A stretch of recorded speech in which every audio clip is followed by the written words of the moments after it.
ಇದು ಕೋಲಂಪಾಕನ ರೇಣುಕಾಚಾರ್ಯವರ ದೇವಸ್ಥಾನ. ಫಸ್ಟು ರೇಣುಕಾಚಾರ್ಯರು ಇಲ್ಲಿ ಹುಟ್ಟಿದಂತೆ, ಆಮೇಲೆ ಅವರು ಇಲ್ಲಿಂದಾನೆ ಮುಂದೆ ಎಲ್ಲ ಹೋಗ್ತಾರೆ. ರೇಣುಕಾಚಾರ್ಯರು ಇಲ್ಲಿ ಹುಟ್ಟಿ ಆಮೇಲೆ ಮುಂದೆ ಬಾಳೆಹೊನ್ನೂರಲ್ಲಿ ಆಯ್ತಿರ್ತಾರೆ.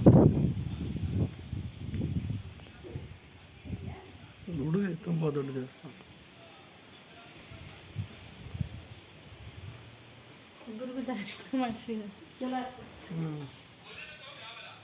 ಕಾಂತನ ಅದೇ